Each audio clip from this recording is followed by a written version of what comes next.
Hello. Today I want to talk about one of my favorite orchids, the Zygopetalum.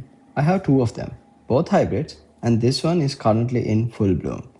Look at these flowers, greenish maroon petals with electric bluish purple lip. Absolutely stunning. And the fragrance, if you have never smelled a Zygo before, it's like walking into a perfume store. And this one has a really strong scent, especially from midday through the evening when the temperatures warm up. In the early morning, it's subtle, but once things heat up a little, the whole living room fills with it. How I got them? Now, I got both of my Zygos from Trader Joe's. Just a lucky find on regular grocery run. They were well priced and looked healthy, so I grabbed them. And if you have a Trader Joe's near you, definitely check their plant section if you're interested. You never know what orchids they'll have in stock. About care, I keep these indoors. I'm in San Diego, so we get plenty of sun year round, and indoor temperatures stay around 68 degrees or above. And I rarely use heating or cooling. I grow them in my guest room, which has a big east facing window. I keep the blinds half open all the time, which gives them bright indirect light. Now, Zygos, they love light, but you can overdo it. If you look here, you can see these black spots on the leaves. That's from too much direct sun coming through the window.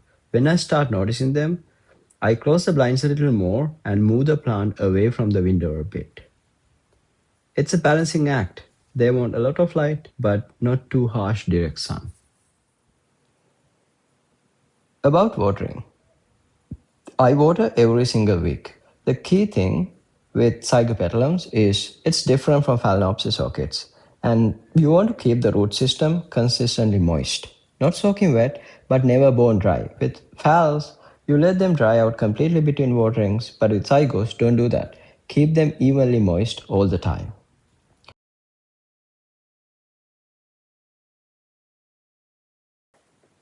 Now, here's something really interesting I have noticed about the growth pattern of both of my Zygos. And maybe it's because they're hybrids, I'm not sure. So after a new growth starts, it grows fast, and even before the pseudobulb matures, even before it starts showing at all, the flower spikes appear. So the plant blooms first, and only after the flowers are done does the pseudobulb starts developing and evenly mature. I think I got really lucky with this one. When I first bought it from Trader Joe's, it came with 4 flower spikes. Each new growth had produced 2 spikes with 3 to 4 flowers on each. Once those flowers were done, I repotted it into a bigger pot. I used a plastic mesh basket with bark and a bit of moss as the media. When repotting though, I didn't disturb the roots at all. I just placed the whole root ball in the center of the new pot and packed the media around it. Then I set the mesh basket inside a transparent pot so I can monitor the roots as they grow. About 2 weeks after repotting, I noticed 2 new growths emerging, and within just 3 months, spikes started popping up again. I couldn't believe it.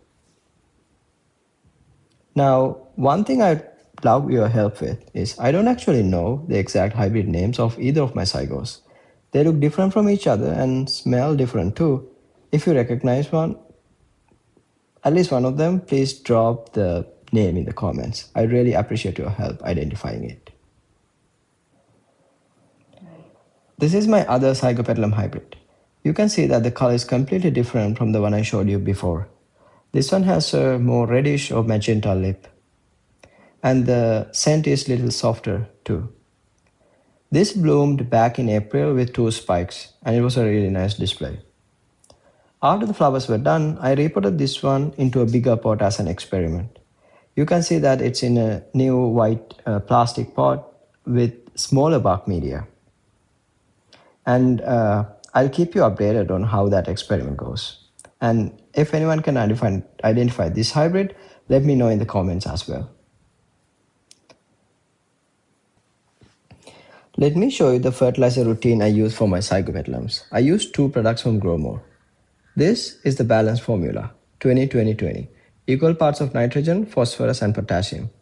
And it's my general purpose fertilizer that I use during the active growth. I use this every 2 weeks. And this is the Bloom formula, 6-30-30. That's high phosphorus and potassium to encourage flowering. I switch to this one when it's time to push blooms.